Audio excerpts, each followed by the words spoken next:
मातृभाषा में शिक्षा को एक महत्व देने का काम हमारी नई शिक्षा नीति में हुआ है। नमस्कार, स्वागत है आप सभी का। आप देख रहे हैं एनएमएफ न्यूज, आपके साथ मैं हूं नमता चौधरी। आज बात करेंगे इस वीडियो में महाराष्ट्र के मुख्यमंत्री देवेंद्र फडणवीस की, जिन्होंने महाराष्ट्र में पनपे मराठी बनाम हिंदी विवाद को बहुत ज्यादा होशियारी के साथ खत्म करा दिया था। आपको याद होगा, मराठी जबरदस्ती बुलवाने के नाम पर किस कदर आम जनता को पीटा जा रहा था।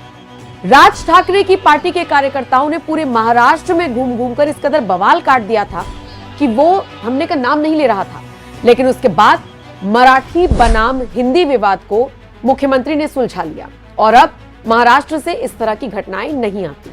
ये मैसेज देने की कोशिश की गई कि मराठी सबको आनी भी चाहिए और अगर किसी को नहीं आती है तो उसके साथ मार पिटाई या उसके साथ किसी भी तरह का वायलेंस किसी भी कीमत पर बर्दाश्त नहीं किया जाएगा। ये तो रही महाराष्ट्र की बात। अब जब मुख्यमंत्री देवेंद्र फडणवीस मध्य प्रदेश के जबलपुर में पहुंचे तो यहां पर भी उन्होंने मुख्यमंत्री मोहन यादव के सामने सीधे सीधे शब्दों में कह दिया कि अगर आप नई शिक्षा प्रणाली के तहत यहां के स्टूडेंट्स को मराठी पढ़ाएंगे, कोर्स में उसे शामिल करेंगे, तो हम आर्थिक मदद देने के लिए तैयार हैं।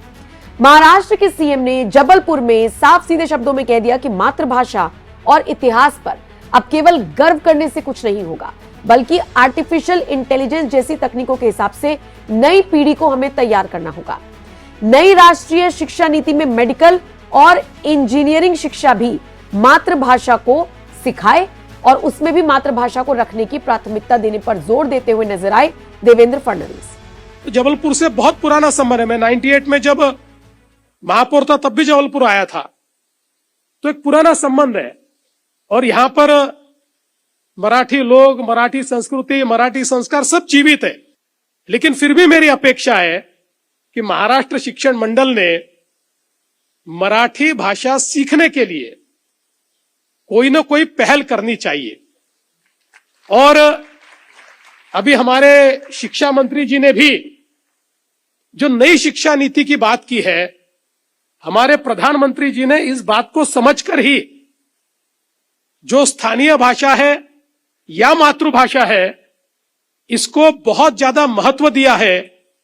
और पहली बार हमारे देश में विज्ञान हो, तंत्रज्ञान हो, चिकित्सा पद्धति हो, हर चीज में मातृभाषा को या मातृभाषा में शिक्षा को एक महत्व देने का काम हमारी नई शिक्षा नीति में हुआ है।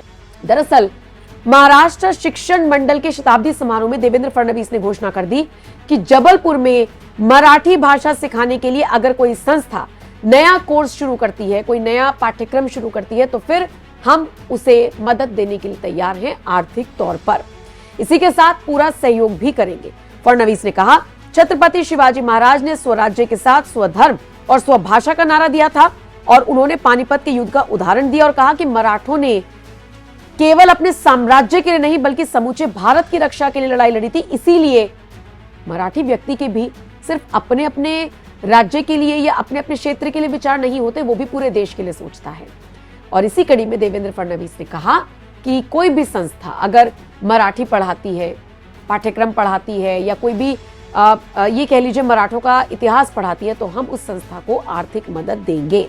तो हमारे शिक्षा मंत्री जी के परमिशन से मैं आपको कहना चाहूंगा कि अगर महाराष्ट्र शिक्षण मंडल यहां पर मराठी के विकास के लिए और हमारे बच्चे मराठी सीखे, इसके लिए कोई उपक्रम करना चाहेगा, तो उसके लिए जो भी आपको निधि की आवश्यकता होगी वो महाराष्ट्र सरकार आपको देगी।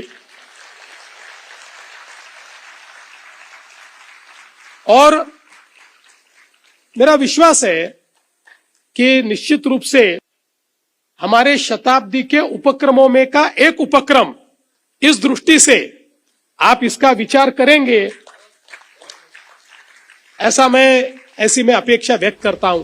बताते चले आपको, ये जो पूरा कार्यक्रम जबलपुर में हो रहा था, यहाँ पर मोहन यादव जो कि मध्य प्रदेश के मुख्यमंत्री हैं, वो वर्चुअल तरीके से जुड़े और उनके सामने ही देवेंद्र फडणवीस ने ये सारी चीजें ऐलान कर दी। एक और दिलचस्प बात ये रही कि जबलपुर में चूंकि रिश्तेदार भी रहते हैं देवेंद्र फडणवीस के, तो जब उनका जबलपुर आना हुआ तो यहाँ पर वो अपनी बहन के यहाँ पर गए, अपने जीजाजी के यहाँ पर गए। राष्ट्रीय स्वयंसेवक संघ के प्रशांत पोल जबलपुर में ही रहते हैं, वही उनके जीजा हैं, तो उनके यहाँ पर भी गए, वहां पर भी जाकर मुलाकात की। यानी कि अपने रिश्तों को निभाते निभाते उन्होंने अपने इतिहास को लेकर, अपनी मातृभाषा को लेकर कहा, अब गर्व करने से ही सिर्फ काम नहीं चलेगा, सबको आना चाहिए, सबको पढ़ना चाहिए, सबको समझना चाहिए। तो जिस तरीके से देवेंद्र फडणवीस ने यह पहल की है, आप इस पर क्या राय रखते हैं? कमेंट सेक्शन में आप अपनी राय हमें जरूर दें। बाकी अपडेट्स के लिए आप एनएमएफ न्यूज की वेबसाइट www.newsnmf.com पर भी विजिट कर सकते हैं। बहुत बहुत शुक्रिया।